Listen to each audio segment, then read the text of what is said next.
What's up, guys? Welcome back to Newswave. So today we do have to talk a bit about the Mario Maker 2 sales, at least the initial ones that have come out, because it definitely did better than the previous entries, and I think it's going to be sticking around for quite a while. So we're going to see some of the sales numbers we had for that game, again, in its first day or two, Friday and Saturday. And then we have to also go over a bit of an exploit that's going on right now on the PlayStation Network, just so you're at least aware after it was actually reported by a site, and it's definitely something you want to at least be aware of if your credit card is linked to your system. As always, guys, enjoy these videos. Make sure you hit the like button. It does help out, and get subscribed so you can keep up to date on all the gaming news that's going on around the world, as we do this every weekday morning, 8 a.m. Eastern Time. And we're actually going to start today with Game Pass, because Game Pass is probably the best value, I think, in games right now, as I've said over and over again, but they gave us the lineup for July, which looks pretty good, I would say, as there are going to be some games in there that people have not played yet that they get to just kind of try out. There's one I'm actually going to point out to you, but let's take a look actually at the image that they put out that gives us a very good look as to the games we can check out this month in Game Pass, and they also gave us some dates, because they're going to do, of course, a staggered release for these games, starting with Shadow of War on the 4th, My Time at Portia on the 4th, and Undertale on the 4th, so all of those are live today. Blazing Chrome is actually a game that's out this month, but it's going to hit Game Pass, it seems, right away on the 11th.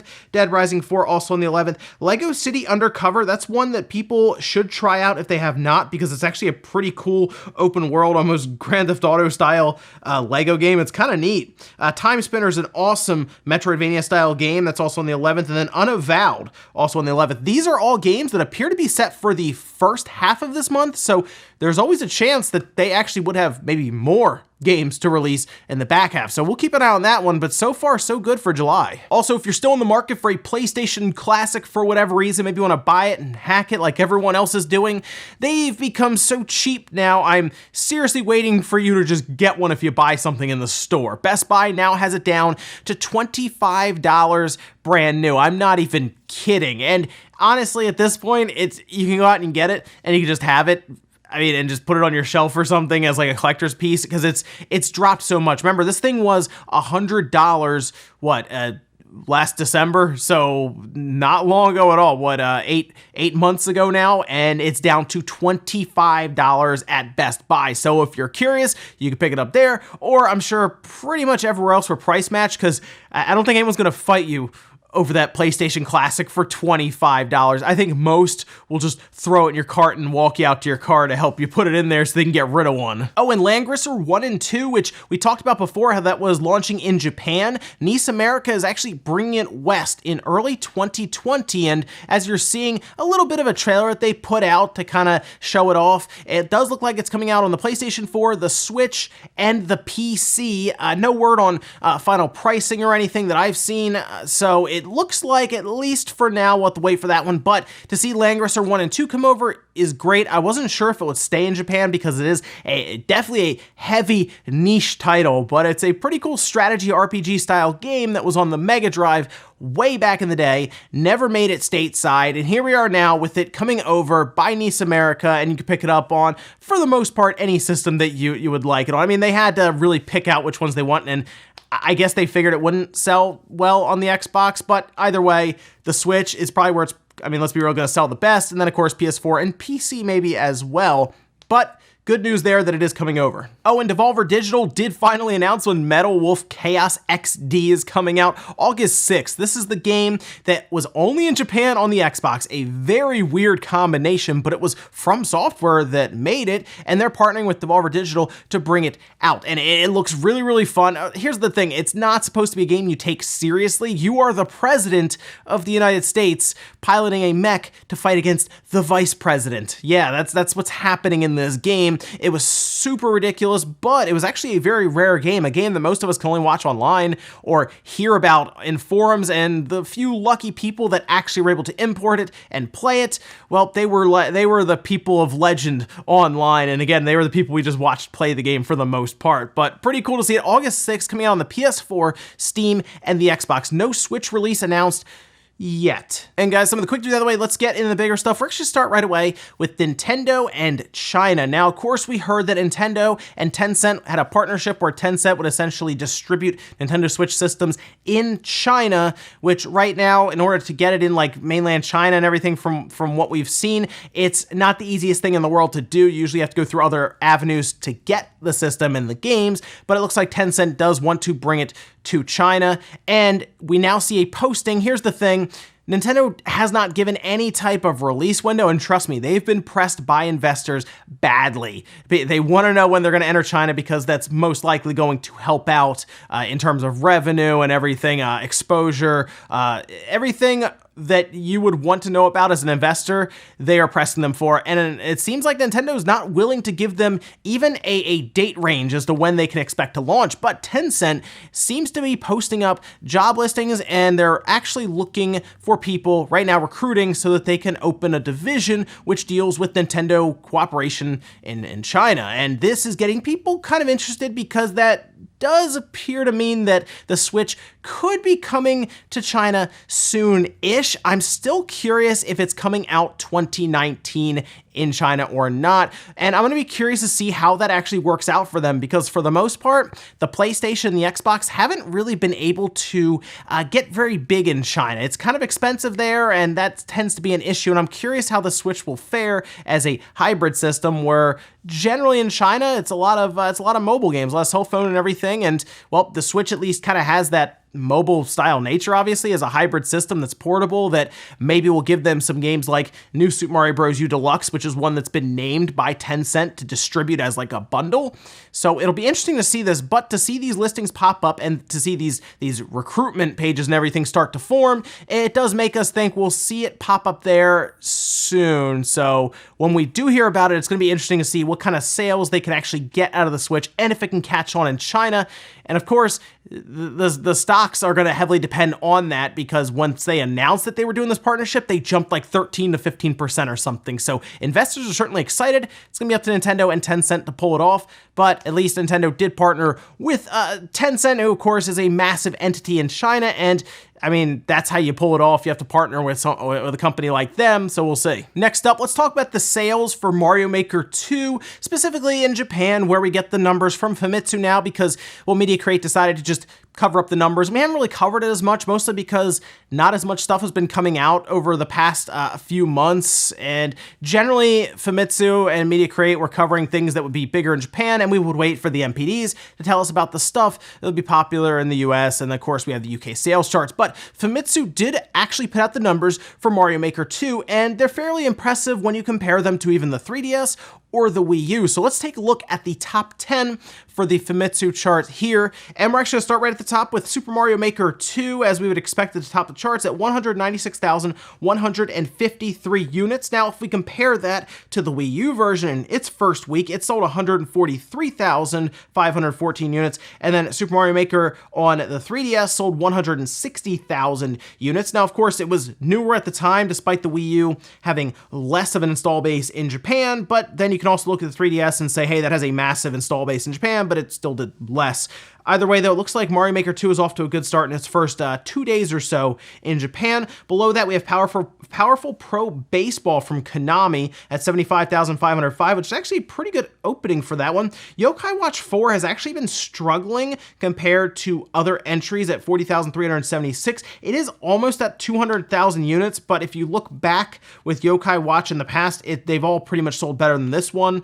Below that, Samurai Showdown actually at 16,662 units, which isn't bad for a game that would be considered niche by a lot of people on the PS4 in Japan. That's pretty good. Smash Bros. Ultimate there at 5. Then we have Konosubashi, that's at 8,856. Not at all sure what that game is. Someone in the comments will have to let me know what that one is there. Then we have Story of Seasons below that at 7. Mario Kart 8 Deluxe at 8.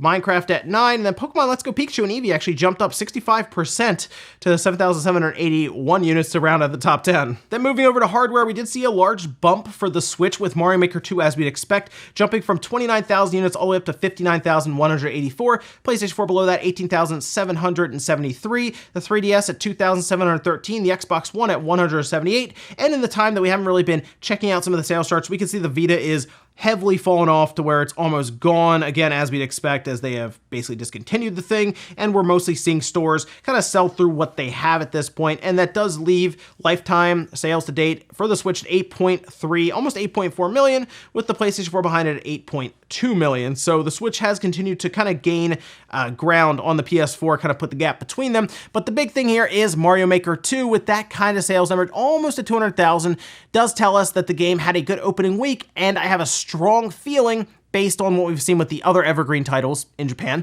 that this one will continue to sell well, especially getting into the holidays, where we will see some large numbers there, and I'm sure this will end up being a 1.5 million to 2 million unit seller easily just in Japan before it's all said and done. Again, we've seen some games really, just really stick around the charts. We just talked about Pokemon Let's Go Pikachu and Eevee, just a big 65% jump getting into the top 10. So a lot of these evergreen titles do stick around in the top 20, in the top 10, and I expect Mario Maker 2 to be pointed out a lot. It's going to be a question of how did it do in the MPDs in America. I think it probably did pretty well, to be honest, because we also saw in the UK that it actually doubled physical sales of Mario Maker on the Wii U. So yeah, I'm looking for it to have a good placement in MPD. Already looks like it's off and running here. This could very quickly become a 5 to 6 million unit seller before we know it. So at least that means there won't be any shortage of levels being made. Next up, let's talk about the PlayStation 4, PlayStation Network, and kind of the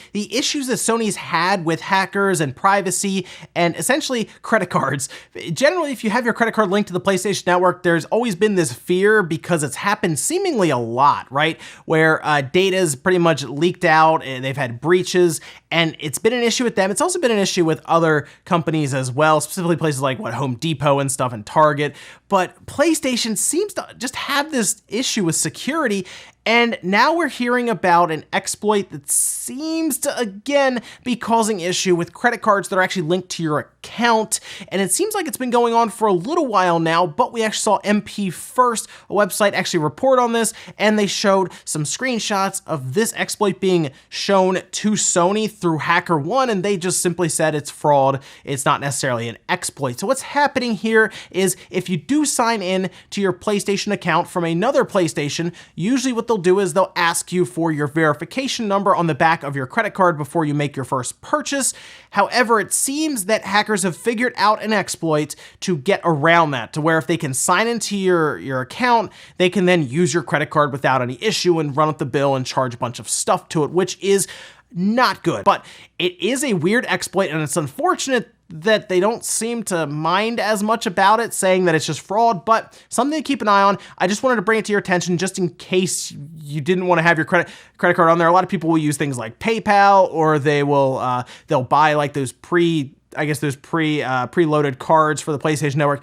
Just something to keep an eye on. And our last bit of news, let's talk about Oddworld. Now, of course, Oddworld's been around for a long time. I remember playing it on the PlayStation 1 initially, and they had recently the new and tasty re-release for remaster, whatever, remake for the first one, and it's been around for a bit. Even like Munch's Odyssey on the original Xbox, I remember seeing that and being blown away because the original Xbox had ridiculous graphics at the time, and that, strangely enough, showed it off, and they had like the can of soda and stuff. It was fun, but we now know that we're getting something like Stranger's Wrath, for example, right, that's coming to the Switch, but it sounds like they have a few more plans for Switch fans. This was an interesting interview from the creator of Oddworld saying, "If there is demand, we will remaster and improve upon games from our back catalog. You may even hear about something like that very soon. We have already announced Stranger's Wrath coming to Switch, and we will have a few more Switch-related announcements to make after E3. One thing I can say right now, I believe Oddworld fans who own Switch will find 2019 to be a very Oddworld year." So this was actually in response to remastering Munch's Odyssey, and this is from Lauren Landing, who's the creator of Oddworld, and to hear about that after seeing something like Stranger's Wrath get announced, of course, and it's going to the Switch and everything, and then we have like New and Tasty to probably come over, and then maybe they have some other stuff. We've heard about another Oddworld game coming out in 2020. It's some interesting stuff. Sounds like they have some remasters maybe lined up to come over to the Switch. I'm hoping for Munch's Odyssey. I think that'd be really cool, but to hear that they have some stuff planned out for the Switch, and probably others as well, is some good stuff. I was always worried that Oddworld would just go away because of like the current landscape in gaming. It does support at least indie games, so while that could fall into like the indie game category for a lot of people, I still think there is enough of a cult following for that game that it will stick around, and I think the remasters, specifically Munch's Odyssey, would also sell. So here's hoping they have some cool stuff. Apparently they do for Switch fans. And we'll finish up today with the comment of the day, as you're seeing here. This one's from Travis Austin Hodges saying,